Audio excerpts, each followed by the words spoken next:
Praise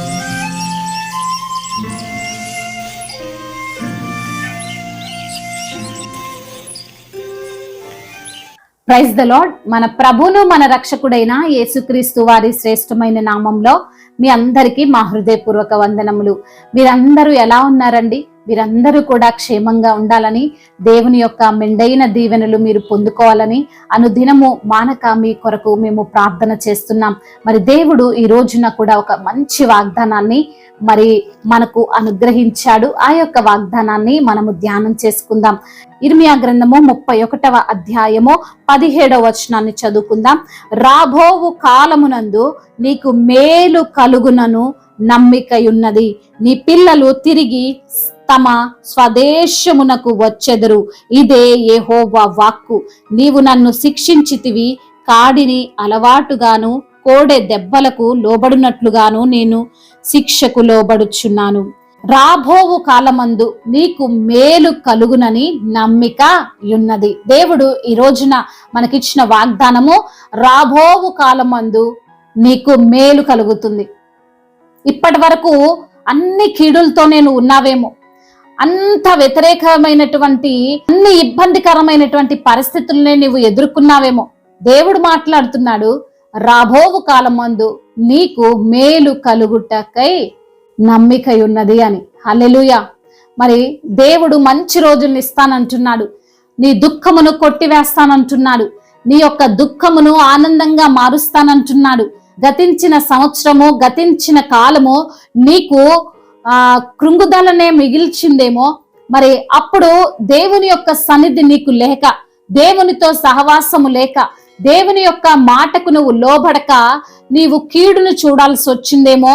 కొన్ని తగలరాని దెబ్బలు నీకు తగిలాయేమో, పడకూడనటువంటి నిందలు నీ మీద పడ్డాయేమో. కానీ ఇప్పుడు దేవుని యొక్క సన్నిధి, దేవుని యొక్క ప్రసన్నత, ఆయన యొక్క కృప నీ పైన ఉన్నది. నీకు రాబోవు కాలం ముందు మేలే జరుగుతుందని దేవాతి దేవుడు సెలవిస్తున్నాడు.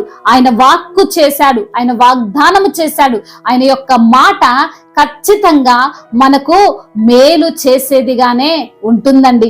మరి దేవుడు మేలు చేస్తున్నప్పుడు ఏ మనుష్యుడు కూడా మనకు కీడు చేయాలని చూసినా అది మన దగ్గర పని చేయదు. దేవుడు నీకు మేలు జరిగిస్తానంటున్నాడు, దేవుడు నీకు ఆశీర్వాదం ఇస్తానంటున్నాడు, దేవుడు నీకు అభివృద్ధిని ఇస్తానంటున్నాడు. అంత మాత్రమే కాదు, అన్ని విషయాల్లో నీవు తృప్తిగా ఉంటావని దేవుడు నీతో మాట్లాడుతున్నాడండి. మరి మనము రూతుని గురించి జ్ఞాపకం చేసుకుంటే, తను చాలా కష్టాల్లో ఉంది, చాలా నష్టపోయినటువంటి స్థితి, తను తినడానికి తిండి లేనటువంటి పరిస్థితి. కానీ దేవుడు ఆమెకు సమాధానాన్ని కలగజేశాడు. రాబోవు కాలమందు మేలు కలుగుతున్నదని నమ్మిక ఉన్నట్లుగా ఆమె జీవితాన్ని దేవుడు ఆశీర్వాదకరంగా మార్చాడు. అనేకులకు ఆశీర్వాదకరంగా తన జీవితాన్ని దేవుడు నిలవబెట్టాడు. ఈ రోజున కృంగిపోతున్నావా?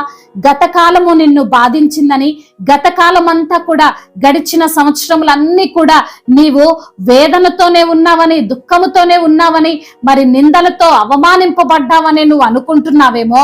దేవుడు రాబోవు కాలమందు నీకు మేలు కలగజేస్తాడు. అవన్నీ కూడా నీకు ఆశీర్వాదకరంగా మారుస్తానంటున్నాడు. నువ్వు పడిన నిందలు, నువ్వు పడిన వేదన, నువ్వు పడిన శ్రమ, నువ్వు పడినటువంటి పరిస్థితులన్నిటినీ ఆయన నీకు మేలుకరంగా మార్చబోతున్నాడు. మరి నువ్వు నమ్ముతున్నావా? నమ్ముటని వలనైతే నమ్మువానికి సమస్తము సాధ్యమే. మాట ఇచ్చింది ఎవరు? మనము నమ్ముకున్న దేవుడు. ఆయన సర్వశక్తిమంతుడు. మనుషుల్ని నమ్మిన వాళ్ళే ధైర్యంగా బ్రతుకుతుంటే, ఈ సర్వ సృష్టిని సృష్టించినటువంటి దేవుణ్ణి నమ్మిన మనం ఇంకా ధైర్యంగా ఉండాలి. మనము ఇంకా ఎంత ధైర్యంగా ఉండాలి చెప్పండి? ఆయన నీకు మేలు చేస్తానంటున్నాడు. నీకు ఒకవేళ ఎవరైనా కీడు చేయాలదలిచారేమో, ఆ కీడును కూడా నీకు మేలుకరంగా మారుస్తానంటున్నాడు. మరి దేవుడు నిన్ను ఆశీర్వదించా మొదలు పెట్టాడు. అన్ని విషయాల్లో నీకు మేలు జరుగుతుంది. నీ బిజినెస్ విషయంలో నీకు మేలు జరుగుతుంది, నీ ఉద్యోగ వ్యాపారాలలో మరి దేవుడు నీకు మేలు చేస్తాడు, నీ కుటుంబం విషయంలో మేలు చేస్తాడు. అప్పుల ఊపిలో ఒకవేళ నీవు ఉండినట్లయితే ఆయన తప్ప తప్పకుండా నీకు మేలు చేస్తానంటున్నాడు. నీ కుటుంబములో ఆయన మేలు చేస్తానంటున్నాడు. దేని గురించి నువ్వు ఆందోళన చెందుతున్నావో ఆ ఆందోళన అంతటిని ఆయన కొట్టివేసి నీకు మేలుకరంగా అన్నిటిని మారుస్తానంటున్నాడు. అన్నిటినీ ఆయన నీకు లోబరుస్తానని ఈ రోజున నీకు మాట ఇస్తున్నాడు. మరి దేవుడి మాట నమ్మితే మనము ఆశీర్వదింపబడతాం. దేవుని యొక్క మాటకు విధేయత చూపిస్తే మనము ఆశీర్వదింపబడతాం. దేవుని యొక్క మాటను మనం రిసీవ్ చేసుకుంటే ఆ వాగ్దానము ఖచ్చితంగా మన జీవితంలో నెరవేర్చబడుతుంది. అనేకులకు మాదిరికరంగా, అనేకులకు మోడల్గా మనం ఉంటాం అని దేవాతి దేవుడు మరి ఈ రోజున నీకు వాగ్దానం చేస్తున్నాడు. మరి దేవుని మాట విన్నటువంటి ప్రతి ఒక్క భక్తుడి జీవితంలో గొప్ప మేలునే ఆయన ఇచ్చాడు. ఈ లోకపరమైన ఆశీర్వాదాలు, పరలోకములో మనకు దేవుడిచ్చే ఆశీర్వాదాలు, మేలులను మనం చూడగలుగుతాం. దేవుడు ఈ మాటలను దీవించి మన హృదయములో ఫలింప చేయునుగాక. వాక్య భాగమును బట్టి ప్రార్థన చేసుకుందాం. ప్రతి ఒక్కరు కూడా ప్రార్థనలో ఏకీభవించగలరు. ప్రార్థన. సర్వశక్తిమంతుడైన దేవా, సకల ఆశీర్వాదములకు కారణభూతుడా, మీకు స్తోత్రాలయ్యా. అయా, మీరు రాబోవు కాలమందు మాకు మేలు కలగా నిశ్చయించుకున్నారయ్యా. మేము నమ్ముచున్నాము, విశ్వసిస్తున్నాము. అయ్యా, నిన్ను నమ్మిన వారికి ఏది కొదువై ఉండదు. మిమ్మల్ని ఆశ్రయించిన నరుడు ధన్యుడు అంటున్నారు. అయ్యా, మరి తండ్రి, బిడ్డలకు గడిచిన కాలంలో ఏదైతే వారి శ్రమలు అనుభవించారో ఆ శ్రమలన్నిటినీ ఆశీర్వాదకరంగా మార్చండి. వారి దుఃఖ దినములను కొట్టివేసి మేలుకరంగా వారి జీవితాలను తనని నిలవబెట్టుకోమని వేడుకుంటున్నాం. అనారోగ్యముతో బాధపడుతున్న ప్రతి బిడ్డకు స్వస్థతను దయచేయండి. అప్పుల భారాలను కొట్టివేయండి. ఆర్థిక సమస్యలను కొట్టివేయండి. కుటుంబంలో సమస్యలు, అయా భార్య భర్తల మధ్య విభేదాలను తీసివేయండి ప్రభా. అయా, చిన్న బిడ్డలందరికీ మీరు తోడుగా ఉండండి. అయా, యవ్వన బిడ్డలను తండ్రి మీరు జ్ఞాపకం చేసుకోండి. యవ్వన వయసులో మీ కాడిని మోసే భాగ్యాన్ని దయచేయండి. అదే విధంగా నా ప్రభువ, ఈ రోజున ప్రయాణాల్లో ఉన్న ప్రతి బిడ్డకు మీరు తోడై ఉండండి. అయ్యా, వారి ప్రయాణం అంతటిని క్షేమకరంగా ఉండునట్లుగా సహాయము దయచేయండి.